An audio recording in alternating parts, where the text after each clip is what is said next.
this guy. Nice! नाम हानेलाई score अति दोस्त ठीक है वही यो नॉक भइसक्यो त्यो पछि यार ओरा स्पोर्ट्स को होता नहीं केटा ओरा स्पोर्ट्स को होता OP. Thank you, our boy King. Our boy King super chatted one Rule the dollar. Jiggle knock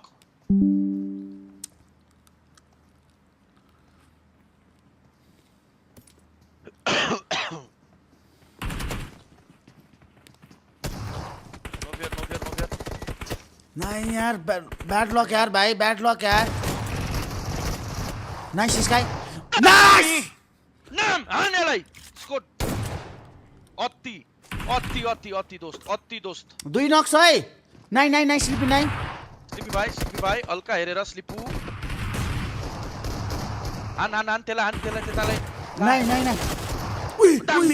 दामी ओइ बचायो यार बचायो नाइन मिलाएर चारजना मिलाएर सँगै एकजुट भएर सँगै एकजना पनि खानु भएन सँगै कमन देखाइदेऊ आज यिनीहरूलाई त्यही भित्र छ त्यो सँगै आइज माका सँगै लोचा हान्देऊ सँगै आऊ है फिनिस नहानुस् है कसैलाई पनि प्लिज दामी आइज है 4 point आयो यार ओहो विदाउट क्याजुअल्टी हौ हेरी ठिक छ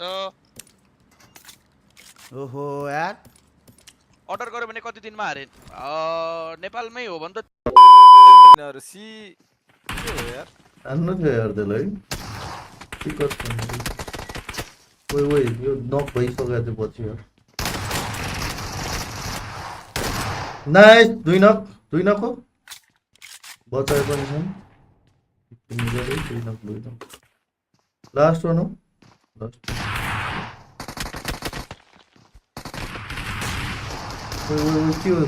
गयो हान्दियो नाइस सब लास्ट वन ओइ हाने डरले ल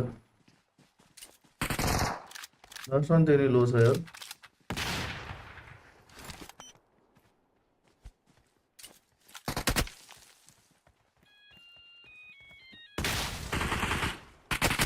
सुरुमै 4 किल आउने भयो त यार नो क्याजुअलिटी बवाल हुने भयो सबके 100 बचेकै छ लेट मार्यो दो पनि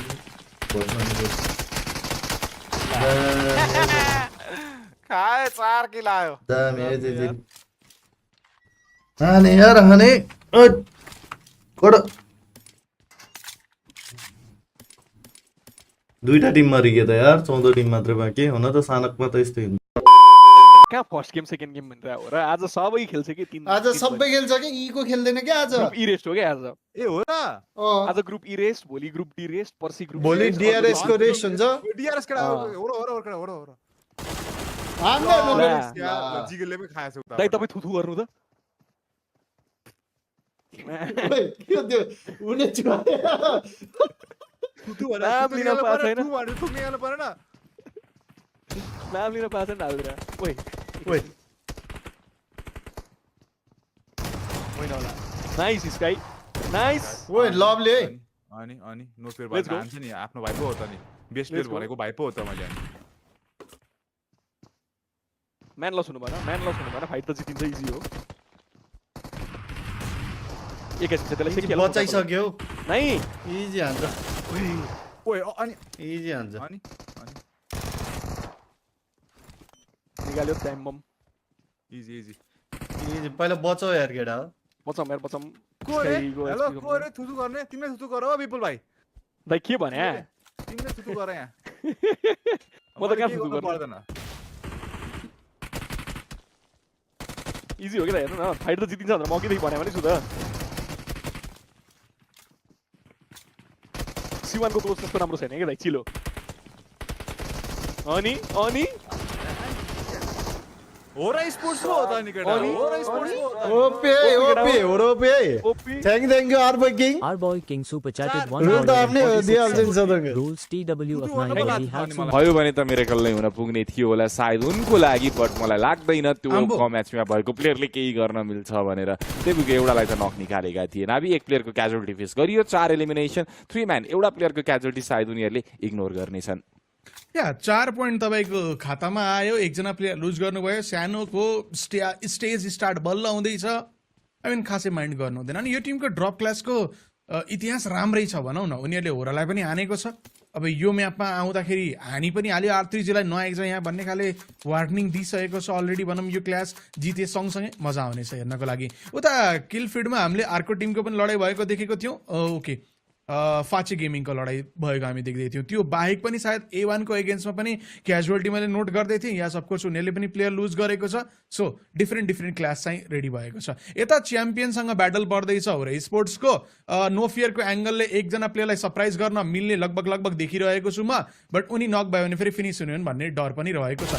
पोजिसन उनले दिइरहेको थिएनन्, फाइनल्ली दिए बट खासै फाइदा भएन। उल्टै उनको पार्टनर नक भएको रहेछन्।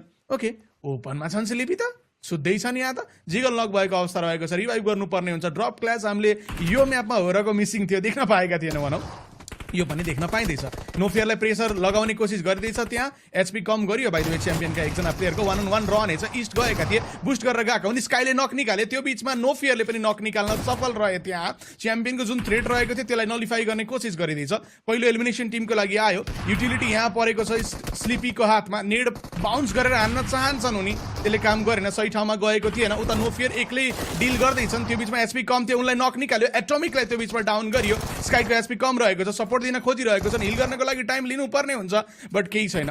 उता रिभाइभ गर्न पनि सायद टाइम दिन पहिला स्क्वाड एलिमिनेट गरेपछि हामी लगाउँला भन्ने सोचेको छ। लास्ट पनि स्ट्यान्डिङमा मैले ख्याल गरेसम्म स्टिकी बम रहेको छ, त्यसले हेल्प गर्ने छैन। हो र स्पोर्ट्सले चुनौती स्वीकार गरेको छ। ड्रप लोकेसनमा आएको प्लेयर लुज नगर्नु सबसे पहिलो प्रायोरिटी रहनेछ। यहाँ लास्ट प्लेयर कहाँ छ त्यो पनि थाहा छ।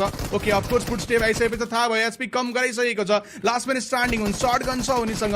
नक निकाल्यो भने 100% फिनिसको लागि यो प्लेयर जाने हो, थाहा छ त्यो स्पोर्ट्सलाई। हेरौँ के तरिकाको अप्रोच रहनेछ। पुरै स्क्वाड चढ्यो त्यहाँ। अनि च्याम्पियन स्पोर्ट्सलाई विधावादी गरिएको छ ड्रप क्लासबाट।